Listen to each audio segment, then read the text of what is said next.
Hello, guys. Welcome back. The WNBA continues to generate headlines, but not always for the reasons the league would want. And if you ask a lot of fans, one of the biggest stories isn't just about Caitlin Clark.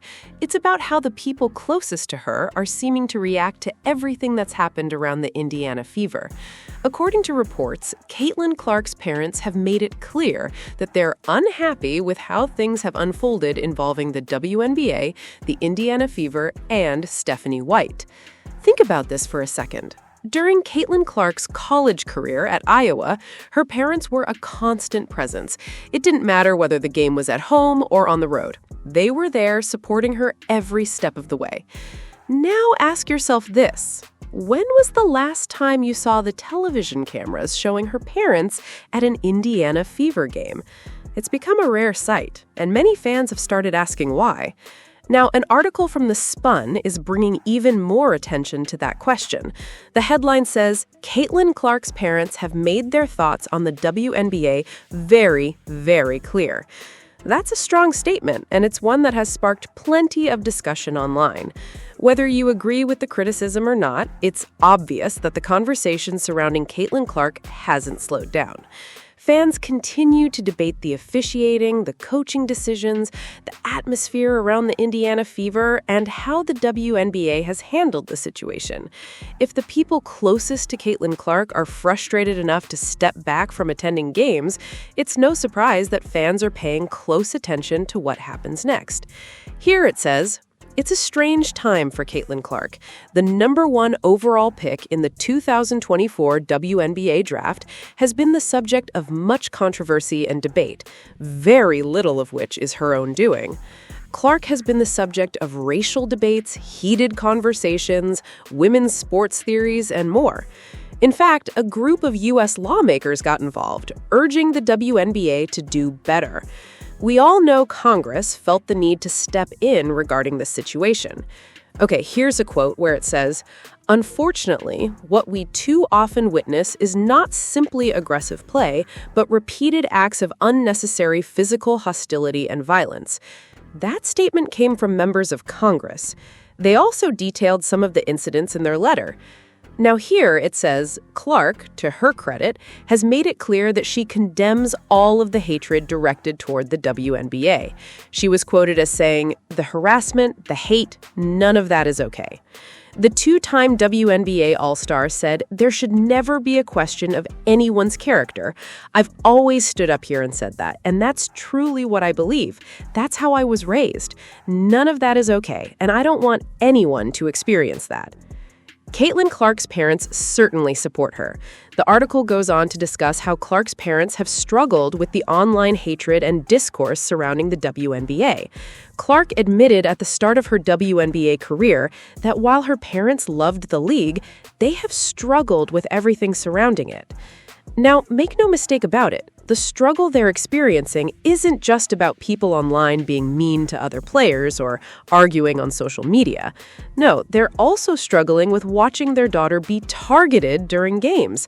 They're watching the hard fouls, the controversies, and everything else that's happened over the last few seasons. All of this stuff, this girl has helped make everybody richer, and all she's gotten in return is controversy, targeting, and constant drama. They have a hard time watching that too. Okay, she's quoted as saying, "They see all this stuff too. You have to remember, we're regular people with feelings. My parents have feelings. It can definitely be hard at times." Clark said in an interview that her parents have feelings too. "I don't think enough people take that into account. I don't think some of the players who have targeted her or shown jealousy and negativity toward her care about that." She's also quoted as saying, "Honestly, I feel like I have a pretty good skill of blocking everything out. I think being in this position, you better have that skill or else it's going to break you at some point." And that's essentially how her parents are feeling too. That's what Caitlin Clark had to say. She explained that her parents are struggling with everything that's happened. According to the discussion, they don't even come to the games anymore because they're so disappointed and disgusted with everything that's been going on. Colin Cowherd also turned his attention to Kathy Engelbert and the criticism surrounding her leadership of the WNBA. According to him, the pressure hasn't gone away. In fact, many fans are once again questioning whether she's the right person to lead the league through all of this controversy.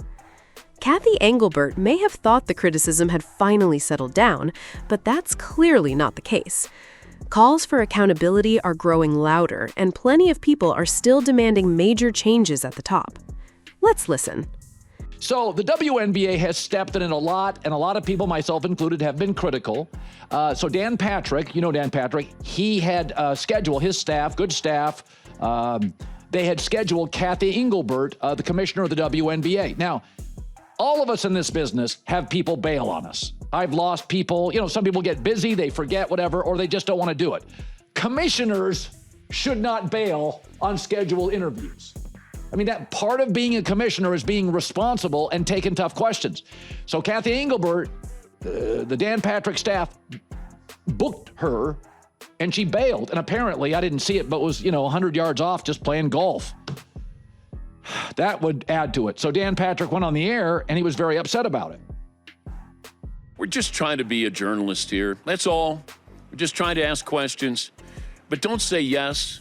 And then all of a sudden, somebody probably said, in my opinion, oh, maybe we shouldn't do this. Well, at some point, you have to do this.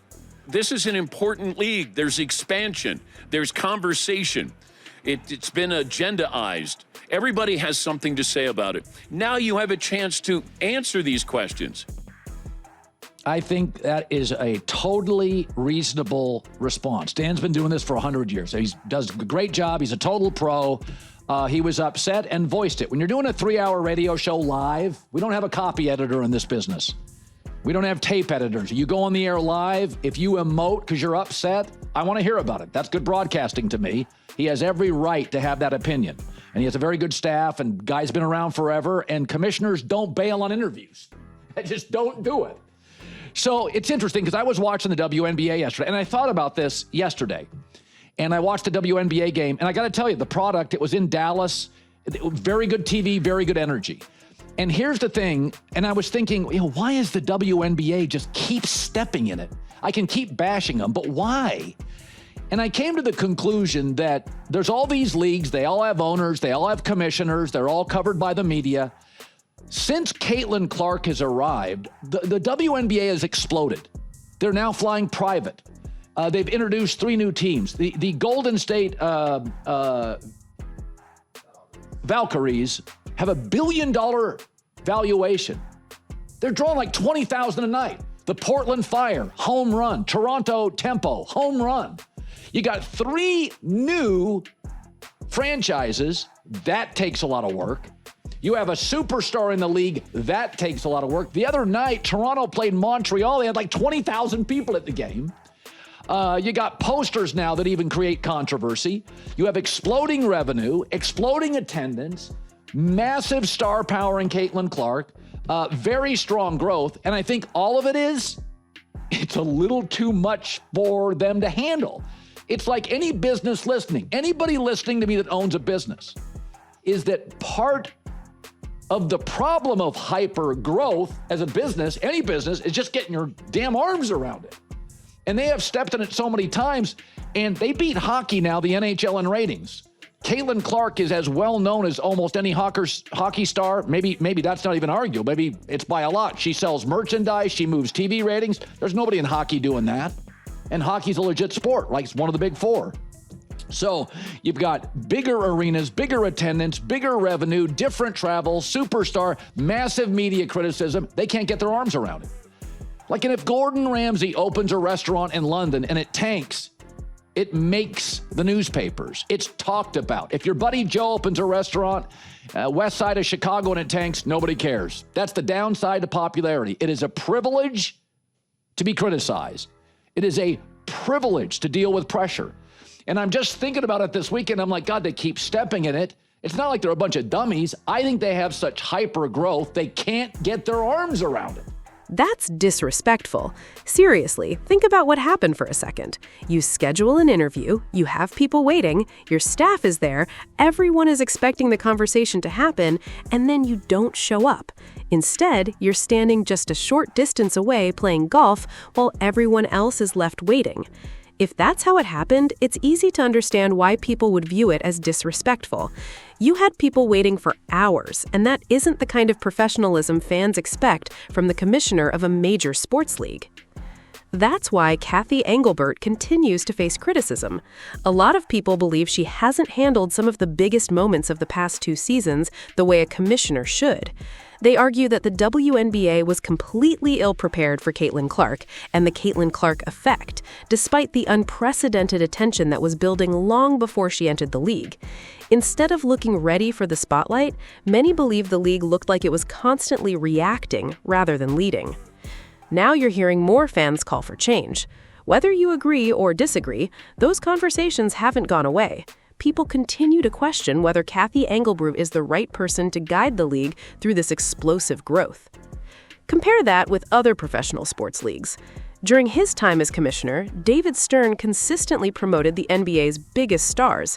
Adam Silver continues that approach today, highlighting players like Victor Wembanyama, Shai Gilgeous-Alexander, and Anthony Edwards as faces of the league. In the NFL, Roger Goodell has never been shy about promoting stars like Patrick Mahomes and Josh Allen because they help grow the sport. That's why critics say the WNBA should be doing everything possible to embrace Caitlin Clark instead of allowing controversy to dominate the conversation. Whether you agree or disagree, it's clear the debate surrounding Kathy Engelbert isn't slowing down anytime soon. Let me know what you think in the comments below. Don't forget to like, subscribe, and share the channel.